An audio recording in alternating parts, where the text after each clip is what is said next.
water. You can harvest rainwater. There are ways to use the sea and desalinate the water. There's a lot of creative ways to harness the... It's ultimately, you know, nothing is destroyed. It's all recycled. Your body is being recycled since the beginning of creation. You have at least 1 million atoms in your body that were once in the body of Christ, or Buddha, or Michelangelo. So if we understand that nature recreates herself constantly, and we just facilitate that intelligence in nature, then there's no lack of resources at all. But we have to see that it is done from a selfless point of view. Right now we have a situation where 5% of the world consumes 50% of the world's resources. Is it true that water molecules have a sort of memory? Yes. As Emoto said, there is a sort of... He's right, absolutely right. Water responds to intention, water responds to thoughts, water responds to love and compassion, and that's why when the ancient wisdom traditions, they used to bless the water, the holy water, you know. Sacrament, when you go to the church, you have holy water, sacrament. It has healing properties. Or you go to Lourdes, or you go to, you know, some of these places where there is, the water has the collective intent of sacred sacrament, then the water actually does have healing properties. Because it's imbued with consciousness. Why are we so scared about death?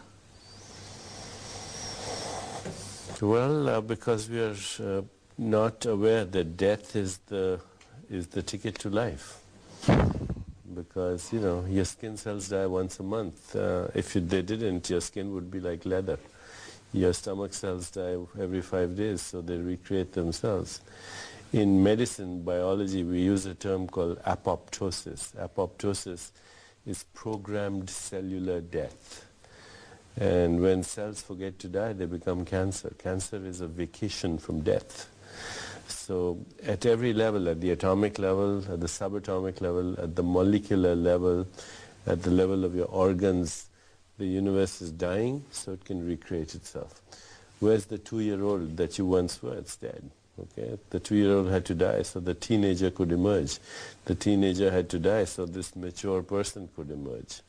And one day this person must die so the universe can recreate itself in a fresh way.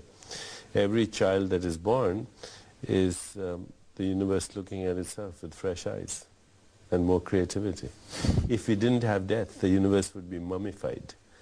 And there would be no music, there would be no art, there would be no humor, there would be no dance, there would be no rhythm, there would be nothing. It would be a static, living mummy.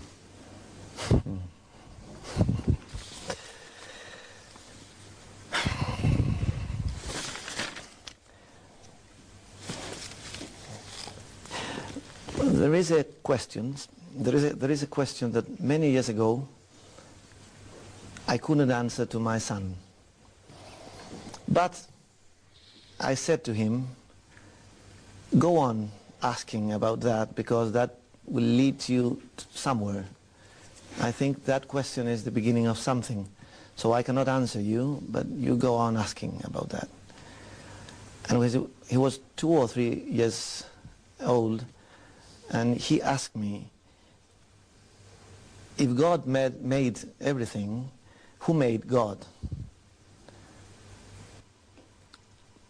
Can't you answer me? First of all, you know, who is God?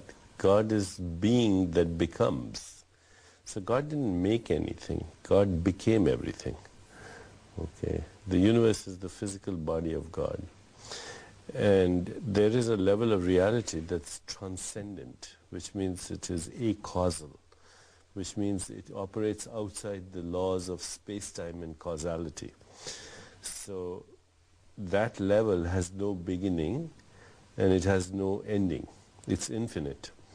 Now we cannot imagine infinity, but we put a symbol, you know, mathematics symbol, so that's infinity, but that doesn't mean you know what infinity is. As soon as you say there was a beginning, then you're immediately left with the dilemma. If there is a beginning, what's there before the beginning? If you say there's an ending, then you're immediately left with the dilemma, what's there after the ending? If you say there are edges in space, then the immediate question is, what's there after the outermost edge? So our new physics is not only more confusing than we think it is, it's more confusing than we can even conceptualize. And yet the fact is that infinity is the reality, okay? That the real has no beginning and has no ending. It is acausal. Nobody made it. It is its own self. And it furthermore does not exist in space-time. It's transcendent. You can't conceptualize it, but you can experience it.